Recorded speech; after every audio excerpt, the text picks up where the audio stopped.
그렇다면 서울의 삶은 어떨까요? 좁은 땅에 높은 인구 밀도를 감당하기 위해 해마다 아파트들이 들어섭니다. 하지만 아파트가 서울의 주거 문제를 다 해결하고 있을까요? 개발의 이면을 들여다보며 도시에서 소외되는 사람들의 삶을 돕는 활동가 김윤영 씨. 서울의 높은 주거비를 감당하지 못하는 이들, 주거 취약계층들이 선택하는 곳이 있습니다.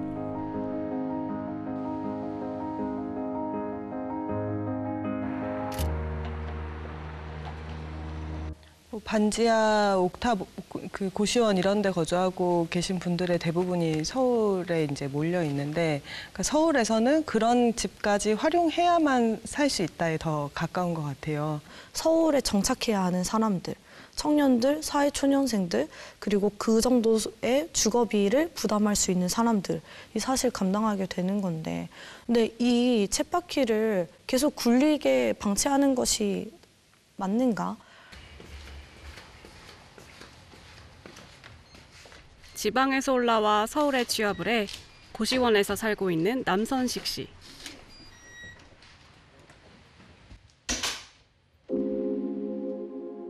지금 24살이고 독서모임 플랫폼 회사에서 매니저로 일하고 있습니다. 이쪽에 서울에서 직장을 구하게 돼가지고 여기 회사 바로 옆이거든요, 고시원이. 그래서 처음으로 고시원에 들어와서 생활하게 됐고, 직장과 가까운 도심 한가운데 사회 초년생인 그가 선택할 수 있는 주거지는 몇 군데 없었습니다. 일할 때는 여기 앉아서 하고 잘 때는 여기 침대에 눕는데, 사실상 이 두 가지밖에 이 안에서 할 수 있는 게 없거든요. 제가 화장품 같은 거 여기 위에 올려놓고, 그리고 뭐 샤워, 저희가 공동 샤워장이다 보니까 샤워할 때 이거 샤워바구니 들고 가고, 뭐 여긴 옷장이긴 한데 지금 빨래는 다 빨고 있어가지고 안에 과자나 이런 거밖에 없어. 그리고 음식들이 있겠네요. 네, 간식이랑 뭐 이런 식사 대용할 것들을 미리 사둬야 돼서 넣어놨습니다. 아무래도 이제 뭐 이것저것 갖다 놓다면 어지러워지니까 최대한 물건은 좀 안 들이려고 하고 있습니다.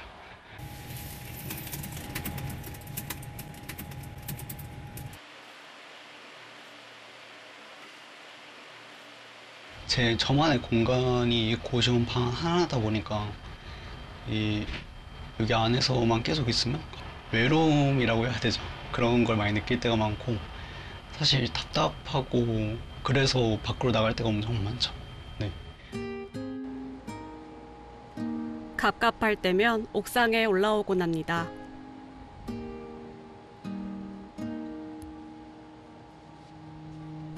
저 넓은 서울 한켠에 언제쯤 내 공간이 생길까? 조금씩 나아질 거라는 믿음으로 그는 서울이라는 도시에 적응해 보려 합니다. 좀 불편하더라도 참고 견디다 보면 더 좋은 생활이 미래가 올 거라고 생각을 하기 때문에 그런 긍정적인 생각하기 위해서 올라오는 것 같아요. 서울의 다른 청년들은 어떨까요? 1인 가구 청년 60% 이상이 10평 이하의 공간에서 살고 있습니다. 당장 내일내일에 일할 것을 생각하기에 급급하지, 그 공간에서 나는 여기에서 10년 뒤에 뭘 해야지, 나는 여기에서 뭐 10년 뒤에 누구랑 어떻게 살아야지, 이런 것들을 낙관적으로 상상하는 건 너무 어려운 일이에요. 이 모든 것이 젊은이들의 어떤 그 선택에 영향을 주는 방식으로 나타나고 있다라는 것. 그러니까 이런 스트레스가 출산율에 영향을 준다라는 것, 굉장히 관련성이 높은 거고요. 합계 출산율 0.78시대. 하지만 서울의 합계 출산율은 그보다도 훨씬 낮은 전국 최하위를 기록하고 있습니다. 이것은 무엇을 의미하는 걸까요? 예전 아주 오래전에 60년대 말에 칼 혼이라는 사람의 쥐 실험에서도 명료하게 검증되었던 어떤 그런 관계입니다. 그 밀도와 출산율의 관계. 미국의 생태학자이자 행동과학자였던 카론 박사의 실험이었습니다. 생존에 필요한 모든 요소들이 충분하게 공급되는 제한된 공간. 개체수가 많아지면 쥐가 어떤 행동 변화를 보이는지 관찰해봤습니다. 초반에는 개체수가 빠르게 늘었지만 공간의 밀도가 높아지자 출산율은 급격히 감소. 600일이 되자 개체수는 더 이상 늘지 않았습니다. 실험의 끝은 어느 부분에서 출산율이 감소를 하다가 나중에는 아주 출산을 포기하는 단계까지 가더라라는 것. 그래서 결국은 그게 하나의 트렌드로 자리 잡고 그게 익숙해진 상태에서 사실 쥐가 거의 멸종 위기에 가는 어떤 그런 단계까지 갔다라는 이 60년대 말에 하나의 실험에서도 나타났습니다. 서울은 이대로 괜찮은 걸까요? 일자리와 기회를 찾아 끊임없이 몰려드는 청년들. 경쟁은 치열하고 삶은 팍팍합니다. 그야말로 악순환이죠. 왜 다른 선택지는 없는 것일까요?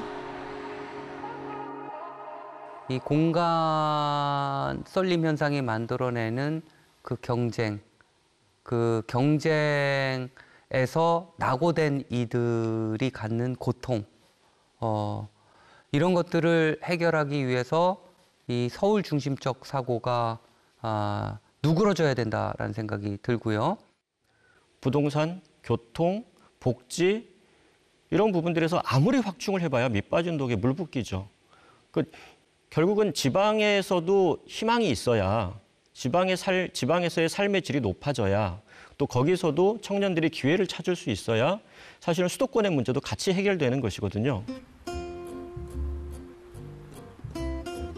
모두가 서울을 향할 때 다른 방향으로 선택을 한 청년들이 있습니다.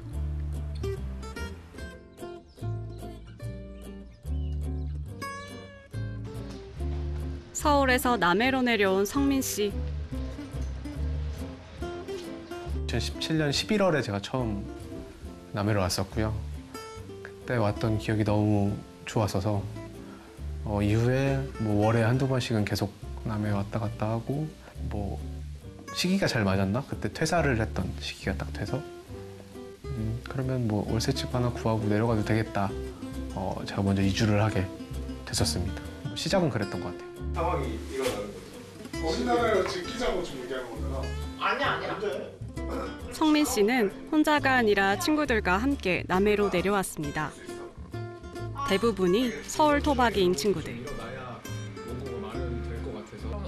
그런데 어떻게 이렇게 친구들이 다 같이 남해로 올 수 있었을까요? 제안서가 하나는 강한 소상공인이고 좀 난로가 지금 마무리만 해주면 되는 상태라고 알고 있습니다. 그 같이 하던 독서 모임에서 워크숍 차 남해로 왔는데 너무 좋다 남해 한 명씩 친구들을 초대하면서 그렇게 해서 사람들을 모았어요.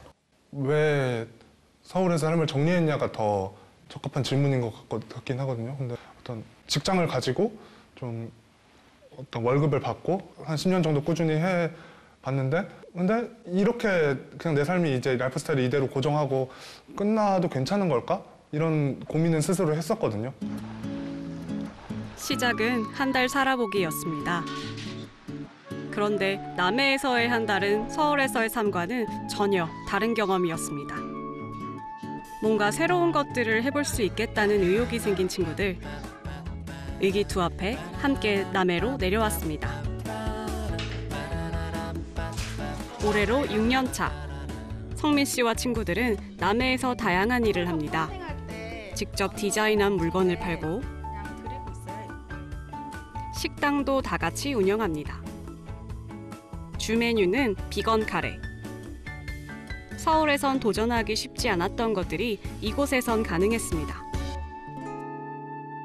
그냥 내가 하고 싶은 것들을 할 수 있는 동네다, 여기는.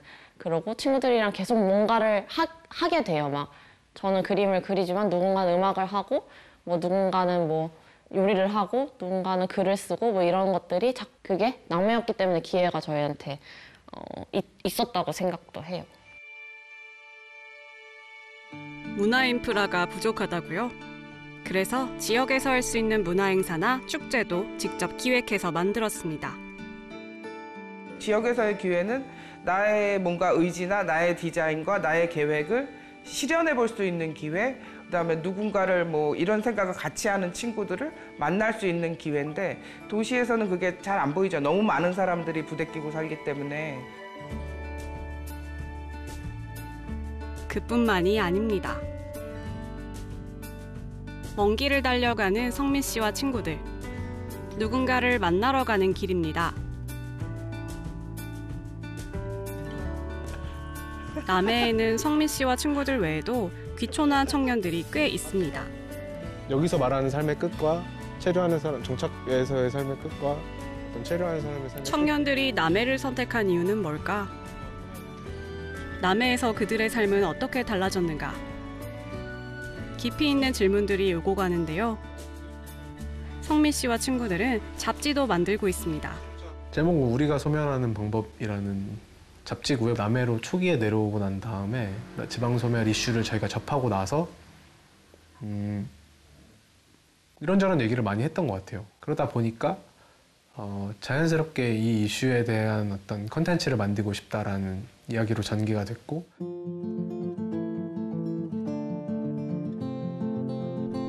지방을 소멸하는 곳으로만 바라보는 시선이 아니라 지방에 사는 사람들의 이야기를 통해 지방에 남아있는 것들이 무엇인지 들여다보고 있습니다. 우리의 관점은 거기에 있었던 것 같아요. 심각한 어떤 문제로서만 인식되는 게 아니라 어떤 가능성이나 어떤 기회 같은 것들을 좀 만드는 잡지가 될 수 있지 않을까? 이번 인터뷰 대상인 권월 씨는 2년 전 서울에서의 삶을 뒤로하고 남해행을 택한 음악가입니다. 남해에서도 서울에서와 마찬가지로 같은 음악을 하지만 그 속에 담긴 가치관은 많이 바뀌었습니다.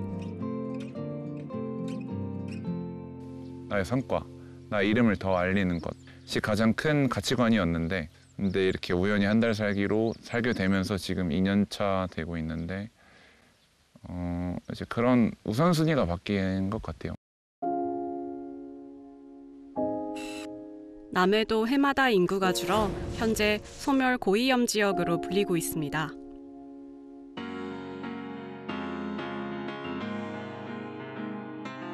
하지만 관점이 달라지면 불리는 이름도 달라집니다. 성민 씨와 친구들에게 삶의 터전이 된 남해는 소멸의 땅이 아니라 가능성과 기회의 땅입니다.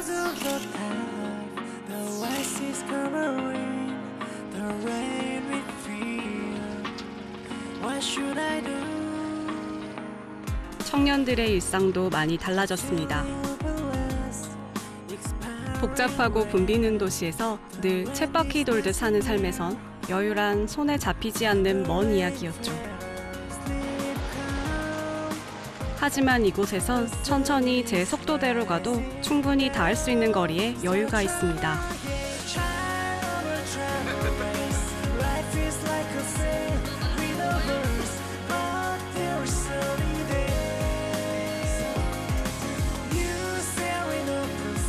서울이 아닌 지방, 청년들에게 이 선택은 어떤 의미가 되었을까요? 내 것을 보여줄 기회가 오히려 더 많은 느낌? 서울이 좋다고 생각하실 분도 있겠지만 여기만의 강점도 분명히 있는 것 같아요. 저한테는 그 계기나 기회 같은 게 오히려 남해에 있었던 것 같아요. 남해에 있으면 내가 이런 사람이 되고 이런 친구들을 더 많이 만날 수 있어. 일단 일적인 부분도 저희가 성장하고 있다고 느껴요. 근데 더 성장하고 싶다는 어떤 욕심 같은 게 생기는 거죠. 아, 우리 이렇게만 하면 조금 더 잘 이곳에서 살 수 있을 것 같다. 굉장히 수동적인 느낌을 받는데 도시에서는, 시골에서는 그게 엄청 주체적이고 능동적이고 본인만의 어떤 시간을 만드는 것처럼 보이는 거예요. 다만 그 속도가 느리긴 하지만. 지방의 다른 청년들은 어떨까요? 지방 청년이라고 모두가 서울에 가고 싶어 할까요? 의외의 조사 결과도 있었습니다. 경남연구원에서 2019년에 청년 실태 조사를 대규모로 했습니다. 근데 그 결과 저희들이 굉장히 충격적이고 새로운 사실을 알게 되었는데 경남 내에 거주하는 청년들 절반 이상은 지역에 그대로 머물고 싶어 한다는 조사였습니다.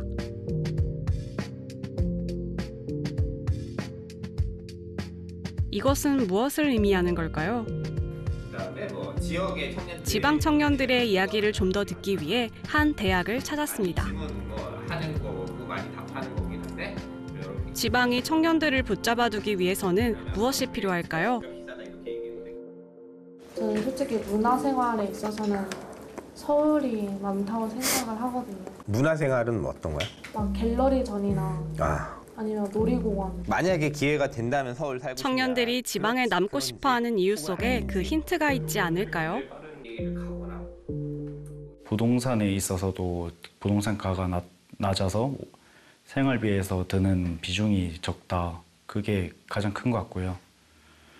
두 번째로는 아무래도 제가 평생을 여기서 살았다 보니까 지인들도 여기 있기 때문에 그것도 한 몫을 하는 것 같습니다. 나는 과연 서울에 가서 적응을 할 수 있을까 뭐 그런 생각도 들고 그런 부분에서 이제 생각을 하다 보니까 그냥 남아 있겠다 이런 생각을 하는 것 같습니다. 조금 이중적인 마음을 가지고 있는데 머물고 싶다는 생각이 있는 한편으로 이제 직업적 기회나 혹은 이제 네트워킹을 위해서 수도권으로 올라가고 싶다는 생각도 한편으로 가지고 있습니다. 청년들이 지방을 떠나고 싶지 않은 가장 큰 이유는 가족과 주거였습니다. 상당수의 청년들은 지방을 떠나고 싶지 않아 했습니다. 여기에 가장 큰 이유로는 친구와 가족이 있고 그리고 내가 여기서 계속 살아왔기 때문에 여기서 살 수만 있다면 계속 지방에 남아서 살아가고 싶다고 그런 의사를 표현했습니다. 결국 청년들은 떠나고 싶어 하는 게 아니고 어쩔 수 없이 떠나는 것이죠. 근데 우리가 누굴 보냐면 사실은 이 나가려고 적극적으로 나가려는 청년들만 보다 보니까 이 갈팡질팡하는 청년들의 고민을 잘 안 들어주는 것 같고 남아있는 청년들은 무시하는 거예요. 청년들이 신호를 분명히 보냈고 뭔가 목소리를 내고 있었는데 못 듣는 경우가 많은 거예요. 가고자 하는 청년이 아니라 남고자 하는 청년들을 어떻게 붙잡을 것인가. 지방 소멸을 바라보는 질문은 이제 바뀌어야 할 것 같습니다. 자료 찾아본 적 있는데 울산이랑 그 일자리라는 것은 양질의 일자리고 또 다른 한편에서는 다양한 일자리거든요. 두 번째는 이제 문화라는 측면에 있어서 콘텐츠 소비가 좀 어렵다. 그러니까 다양한 요구를 어떻게 대응하느냐, 어떤 식으로 청년들의 목소리를 들어주느냐에 따라서 사실은 굉장히 매력적인 공간이 되면 또 찾아오는 거거든요. 떠나려고 하는 청년들을 어떻게 잡을 것인가 라고 하는 질문은 근본적으로 잘못돼 있었습니다. 남고자 하는 청년들에게 뭔가 비전을 심어줄 수 있다고 한다면 저는 아마 그 청년들이 굳이 수도권으로 많은 비용을 또 본인이 원하지도 않으면서 그렇게 올라오는 일이 좀 더 줄어들지 않을까? 다시 돌아온 서울은 여전히 화려하고 아름답게 빛납니다. 하지만 반짝이는 불빛에 가려 우리가 보지 못하는 것은 무엇인지 질문해야 합니다.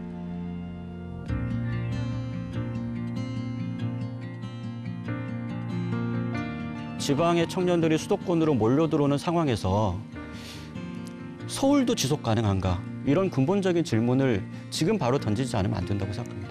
인구의 총량도 중요하지만 중요한 거는 인구의 분포입니다.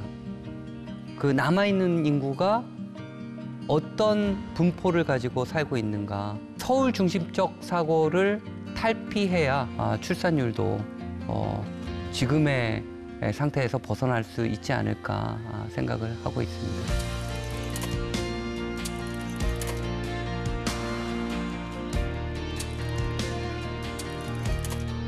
서울만이 정답일까요? 다른 선택을 한 사람들. 그들을 보기 시작한다면 지방을 부르는 이름도 소멸이 아닌 가능성이 될 수 있지 않을까요?